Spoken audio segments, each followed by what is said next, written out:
Hello friends, welcome to ಅಂಗೈಯಲ್ಲಿ ಆರೋಗ್ಯ Kannada YouTube channel.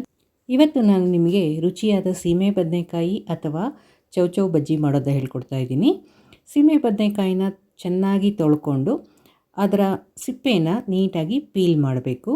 ತುಂಬ ಎಳೆ ಸೀಮೆ ಬದನೆಕಾಯಿ ಆದರೆ ತುಂಬ ಚೆನ್ನಾಗಿರುತ್ತೆ. ಬಲ್ತಿರೋದಾದರೆ ಅದರ ಮಧ್ಯದಲ್ಲಿರುವಂಥ ಸೀಡನ್ನು ನಾವು ತೆಗಿಬೇಕು. ನೋಡಿ, ಇವಾಗ ಸಿಪ್ಪೆನೆಲ್ಲ ಪೀಲ್ ಮಾಡಿದ್ಮೇಲೆ ಈ ಥರ ರೌಂಡಾಗಿ ಹೆಚ್ಕೋಬೇಕು. ಎಲ್ಲಿವರೆಗೂ ಸೀಡ್ ಬರುತ್ತೋ ಅಲ್ಲಿವರೆಗೂ ಈ ಥರ ಹೆಚ್ಕೊಂಡು ಸೀಡ್ ಬಂದಮೇಲೆ ಆ ಸೀಡನ್ನು ನೀಟಾಗಿ ಅದರ ಮಧ್ಯದಿಂದ ಎಲಿಮಿನೇಟ್ ಮಾಡ್ಬೋದು. ಸೀಮೆ ಬದನೆಕಾಯಿನ ಸರ್ಕಲ್ಲಾಗಿ ಅಥವಾ ಸೆಮಿ ಸರ್ಕಲ್ಲಾಗಿ ಸ್ಲೈಸ್ನ ಮಾಡಿಟ್ಕೋಬೇಕು. ಸೊ ಈ ರೀತಿ ಎಲ್ಲ ಸ್ಲೈಸ್ನ ಮಾಡಿಟ್ಕೊಂಡ ತಕ್ಷಣ ಒಂದು ಬೌಲ್ ಅಥವಾ ವೆಸಲ್ ತೊಗೊಂಡು ಅದಕ್ಕೆ 1 ಸ್ಪೂನಷ್ಟು ನಾನು ದೀಕ್ಷಾ ಎಂಟರ್ಪ್ರೈಸಸ್ ಅವರ ರೆಡಿಮಿಕ್ಸ್ ಚಕ್ಲಿ ಹಿಟ್ಟನ್ನು ಆ್ಯಡ್ ಮಾಡ್ತಾಯಿದ್ದೀನಿ. ಹಾಗೆ 1 ಸ್ಪೂನಷ್ಟು ಕಡಲೆ ಹಿಟ್ಟನ್ನು ಆ್ಯಡ್ ಮಾಡ್ತಾಯಿದ್ದೀನಿ. ಸೊ ಈ ದೀಕ್ಷಾ ಎಂಟರ್ಪ್ರೈಸಸ್ ಅವರ ಚಕ್ಲಿ ರೆಡಿಮಿಕ್ಸ್ನ ಆ್ಯಡ್ ಮಾಡೋದ್ರಿಂದ ಇದಕ್ಕೆ ಕ್ರಿಸ್ಪಿನೆಸ್ ಬರುತ್ತೆ, ಟೇಸ್ಟ್ ಕೂಡ ತುಂಬ ಎನ್ಹಾನ್ಸ್ ಆಗುತ್ತೆ.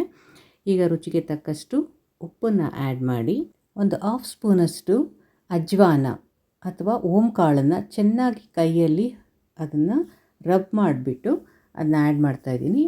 ಹಾಗೆಯೇ 1.5 ಸ್ಪೂನಷ್ಟು ಚಿಲ್ಲಿ ಪೌಡರ್ನ ಆ್ಯಡ್ ಮಾಡ್ತಾಯಿದ್ದೀನಿ. ಸೊ ಚಿಲ್ಲಿ ಎಷ್ಟು ಬೇಕೋ ನೋಡಿಕೊಂಡು ನೀವು ಆ್ಯಡ್ ಮಾಡಿ. ಸೊ ನೀರನ್ನು ಹಾಕಿ ಸ್ವಲ್ಪ ತಿಕ್ಕಾಗಿ ಬ್ಯಾಟರ್ನ ಪ್ರಿಪೇರ್ ಮಾಡಿ ಅದರಲ್ಲಿ ಮಾಡಿಟ್ಟಿರುವಂತಹ ಸೀಮೆ ಬದನೆಕಾಯಿ ಸ್ಲೈಸನ್ನು ಡಿಪ್ ಮಾಡಿಬಿಟ್ಟು ಎಣ್ಣೆ ಕಾದ ನಂತರ ಈ ಥರ ಎಣ್ಣೆಯಲ್ಲಿ ಒಂದೊಂದೇ ಸ್ಲೈಸ್ನ ನಿಧಾನವಾಗಿ ಅದರೊಳಗೆ ಬಿಡ್ತಾ ಇರಬೇಕು. ಸೊ ನಿಮ್ಮ ಬಾಣಲಿ ಮತ್ತು ಎಣ್ಣೆ ಕ್ವಾಂಟಿಟಿ ನೋಡಿಕೊಂಡು ಎಷ್ಟು ಸ್ಲೈಸಸ್ ಆಗುತ್ತೆ ಅಷ್ಟು ಸ್ಲೈಸಸ್ನ ನೀವು ಎಣ್ಣೆಗೆ ಹಾಕಿ. ಸೊ ಇದು ತುಂಬ ಬೇಗ ಬೇಯುತ್ತೆ. ಹಾಗೆ ಇದನ್ನು ಬೇಗ ಅದನ್ನು ಮಗಚಿ ಅಥವಾ ಉಲ್ಟಾ ಮಾಡಿ ಮತ್ತೆ ಬೇಯಿಸಿಬಿಟ್ಟು ಅದನ್ನ ಎಣ್ಣೆಯಿಂದ ತೆಗಿಬೇಕು.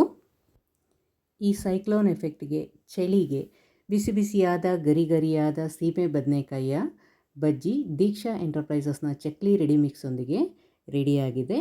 ಈ ರೆಸಿಪಿನ ನೀವು ಟ್ರೈ ಮಾಡಿ. ನಿಮಗೆ ಇಷ್ಟ ಆದರೆ ಲೈಕ್ ಮಾಡಿ, ಕಾಮೆಂಟ್ ಮಾಡಿ, ಹಾಗೆ ಚಾನಲ್ನ ಸಬ್ಸ್ಕ್ರೈಬ್ ಮಾಡಿ. Thank you.